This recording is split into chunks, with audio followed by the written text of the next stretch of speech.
ಸೂರ್ಯ ಈಗ ಬರೀ ಬೆಳಕಲ್ಲ, ಸುಡುವ ಕೆಂಡ. ನಿಮ್ಮ ಒಂದು ಸಣ್ಣ ನಿರ್ಲಕ್ಷ್ಯ ಪ್ರಾಣಕ್ಕೆ ಸಂಚಕಾರ ತರಬಹುದು.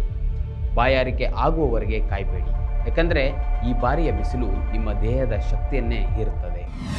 ವೀಕ್ಷಕರೇ ನಮಸ್ಕಾರ, ಈ ದಿನ .comಗೆ ಸ್ವಾಗತ. ನಾನು ಮನೋಜ್. ಪ್ರತಿ ವರ್ಷ ಬೇಸಿಗೆ ಬರ್ತದೆ ಹೋಗ್ತದೆ, ಆದರೆ ಕಳೆದ ಕೆಲ ವರ್ಷಗಳ ಬೇಸಿಗೆಯ ಕಥೆಯೇ ಬೇರೆ. ಈ ವರ್ಷ ಮಾರ್ಚ್ ಆರಂಭದಲ್ಲೇ ಸೂರ್ಯ ಕೆಂಡ ಉಗುಳುತ್ತಿದ್ದಾನೆ. ಹವಾಮಾನ ಇಲಾಖೆ ಈಗಾಗಲೇ ಹೀಟ್ ವೇವ್ ಅಥವಾ ಬಿಸಿಗಾಳಿಯ ಎಚ್ಚರಿಕೆಯನ್ನು ನೀಡಿದೆ. ಹಾಗಾದರೆ ಈ ಬಿಸಿಗಾಳಿ ಅಂದರೆ ಏನು? ಇದರಿಂದ ನಮ್ಮನ್ನು ನಾವು ರಕ್ಷಿಸಿಕೊಳ್ಳುವುದು ಹೇಗೆ? ಈ ವಿಡಿಯೋದಲ್ಲಿ ಕಂಪ್ಲೀಟ್ ಮಾಹಿತಿ ಇದೆ, ಕೊನೆವರೆಗೂ ನೋಡಿ. ಸಾಮಾನ್ಯವಾಗಿ ತಾಪಮಾನಕ್ಕಿಂತ 4.5 ಡಿಗ್ರಿ ಸೆಲ್ಸಿಯಸ್ನಿಂದ 6.4 ಡಿಗ್ರಿ ಸೆಲ್ಸಿಯಸ್ನವರೆಗೆ ಏರಿಕೆ ಆದರೆ ಅದನ್ನು ಬಿಸಿಗಾಳಿ ಅಂತ, ಮತ್ತು 6.4 ಡಿಗ್ರಿ ಸೆಲ್ಸಿಯಸ್ಗಿಂತ ಹೆಚ್ಚು ಏರಿಕೆ ಆದರೆ ಅದನ್ನು ತೀವ್ರ ಬಿಸಿಗಾಳಿ ಅಂತ ಕರೆಯಲಾಗ್ತದೆ. ಇನ್ನು ಬಯಲು ಸೀಮೆಯಲ್ಲಿ ಗರಿಷ್ಠ ತಾಪಮಾನವು 40 ಡಿಗ್ರಿ ಸೆಲ್ಸಿಯಸ್ ಅಥವಾ ಅದಕ್ಕಿಂತ ಹೆಚ್ಚಾದಾಗ, ಇನ್ನು ಕರಾವಳಿ ಭಾಗದಲ್ಲಿ 37 ಡಿಗ್ರಿ ಸೆಲ್ಸಿಯಸ್ ದಾಟಿದಾಗ ಹಾಗೂ ಗುಡ್ಡಗಾಡು ಪ್ರದೇಶಗಳಲ್ಲಿ 30 ಡಿಗ್ರಿ ಸೆಲ್ಸಿಯಸ್ ತಲುಪಿದಾಗ ಅದನ್ನು ಹೀಟ್ ವೇವ್ ಅಂತ ಪರಿಗಣಿಸಲಾಗ್ತದೆ. ಸದ್ಯದ ಪರಿಸ್ಥಿತಿ ನಿಜಕ್ಕೂ ಆತಂಕಕಾರಿಯಾಗಿದೆ.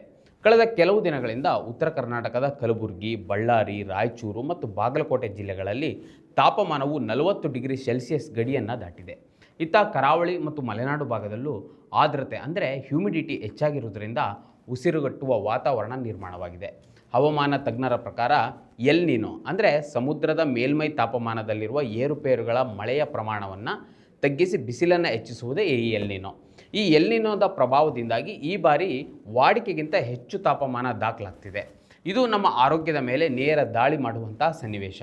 ಇಂತಹ ಪರಿಸ್ಥಿತಿಯಲ್ಲಿ ಹೆಚ್ಚಿನ ಅಪಾಯ ಸಂಭವಿಸುವುದು ಅಜ್ಞಾನದಿಂದ ಮತ್ತು ನನಗೇನು ಆಗಲ್ಲ ಎನ್ನುವ ಅತಿಯಾದ ಆತ್ಮವಿಶ್ವಾಸದಿಂದ. ಹಾಗಾದರೆ ಏನು ಮಾಡಬೇಕು?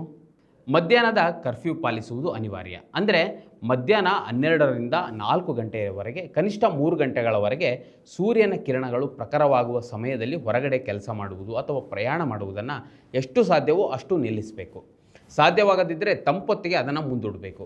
ಒಂದು ವೇಳೆ ಆ ಸಮಯದಲ್ಲಿ ಹೆಚ್ಚು ಹೊತ್ತು ಇದ್ದಿರೆಂದರೆ ನಿಮ್ಮ ದೇಹದ ಆಂತರಿಕ ತಾಪಮಾನ ಏಕಾಏಕಿ ಹೆಚ್ಚಿ ಹೀಟ್ ಸ್ಟ್ರೋಕ್ಗೆ ಕಾರಣವಾಗಬಲ್ಲದು. ಇನ್ನು ಹೈಡ್ರೇಷನ್ ಕಡ್ಡಾಯ. ದೇಹದಲ್ಲಿ ನೀರಿನಾಂಶ ಕಡಿಮೆ ಆದರೆ ರಕ್ತದ ಒತ್ತಡದಲ್ಲಿ ಏರುಪೇರಾಗ್ತದೆ. ಹೀಗಾಗಿ ಬಾಯಾರಿಕೆಯಾಗದಿದ್ದರೂ ನೀರು ಕುಡಿಯಿರಿ. ಈಗಾಗಲೇ ಅಲ್ಲಲ್ಲಿ ಅರವಟಿಕೆಗಳನ್ನು ತೆರೆಯಲು ಸರ್ಕಾರ ಜಿಲ್ಲೆಗಳಿಗೆ ಸೂಚನೆಯನ್ನು ನೀಡಿದೆ. ಹೊರಗೆ ಹೋಗುವಾಗ ಒಂದು ಬಾಟಲಿ ನೀರು, ಚಿಕ್ಕದೊಂದು ಛತ್ರಿಯನ್ನು ಹಿಡಿದುಕೊಳ್ಳಿ. ಫ್ಯಾಷನ್ಗಾಗಿ ಅಲ್ಲ, ಬಿಸಿಲಿನ ತಾಪಮಾನಕ್ಕಾಗಿ. ಇನ್ನು ಕಾರ್ಮಿಕರ ರಕ್ಷಣೆ ವಿಷಯದಲ್ಲಿ ಉದ್ಯೋಗದಾತರು ಮಾನವೀಯತೆಯನ್ನು ತೋರಬೇಕಿದೆ. ಕಟ್ಟಡ ಮತ್ತು ಕೃಷಿ ಕಾರ್ಮಿಕರಿಗೆ ಮಧ್ಯಾಹ್ನದ ವಿರಾಮ ಕಡ್ಡಾಯಗೊಳಿಸುವುದರ ಮೂಲಕ ಅವರ ಜೀವಕ್ಕೂ ಬೆಲೆ ನೀಡಬೇಕಾಗಿದೆ. ನಾವು ಧರಿಸುವ ಉಡುಪುಗಳ ಬಗ್ಗೆ ಎಚ್ಚರವಿಲ್ಲದಿದ್ದರೆ ಚರ್ಮದ ಕಾಯಿಲೆಗಳು ಬೆನ್ನತ್ತುತ್ತವೆ. ಸಿಂಥೆಟಿಕ್ ಬಟ್ಟೆಗಳಿಗಿಂತ ತಿಳಿ ಬಣ್ಣದ ಹತ್ತಿ ಬಟ್ಟೆಗಳು ಸೂರ್ಯನ ಶಾಖವನ್ನು ಪ್ರತಿಫಲಿಸಿ ದೇಹವನ್ನು ತಂಪಾಗಿರಿಸುತ್ತದೆ. ತುರ್ತು ಚಿಕಿತ್ಸೆಯ ಬಗ್ಗೆ ತುಸು ಹೆಚ್ಚೇ ಅರಿವಿರಬೇಕಾಗ್ತದೆ. ತಲೆನೋವು, ವಾಂತಿ ಅಥವಾ ವಿಪರೀತ ಸುಸ್ತು ಕಾಣಿಸಿಕೊಂಡ್ರೆ ಅದು ಹೀಟ್ ಸ್ಟ್ರೋಕ್ ಆಗಿರಬಹುದು. ತಕ್ಷಣ ಸಮೀಪದ ಆಸ್ಪತ್ರೆಗೆ ಧಾವಿಸಬೇಕಾಗ್ತದೆ. ಈ ಸಮಯದಲ್ಲಿ ಮಾಂಸಾಹಾರ, ಮಸಾಲೆಯುಕ್ತ ಆಹಾರ ಮತ್ತು ಎಣ್ಣೆಯಲ್ಲಿ ಕರಿದ ಪದಾರ್ಥಗಳನ್ನು ಸೇವಿಸಿದರೆ ದೇಹದ ಉಷ್ಣತೆ ಮತ್ತಷ್ಟು ಏರುತ್ತದೆ. ಅದರ ಬದಲು ಮಜ್ಜಿಗೆ, ಎಳನೀರು ಅಥವಾ ಮನೆಯಲ್ಲೇ ಮಾಡಿದ ಲಿಂಬೆ ಶರಬತ್ತು ಅಮೃತದಂತೆ ಕೆಲಸ ಮಾಡ್ತದೆ.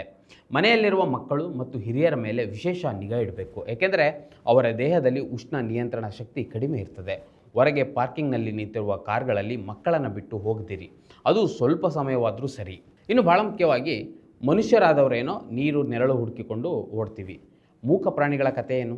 ರಸ್ತೆಯಲ್ಲಿರುವ ನಾಯಿ, ಹಸು ಮತ್ತು ಹಕ್ಕಿಗಳು ಹನಿ ನೀರಿಲ್ಲದೆ ಪರದಾಡ್ತಿವೆ.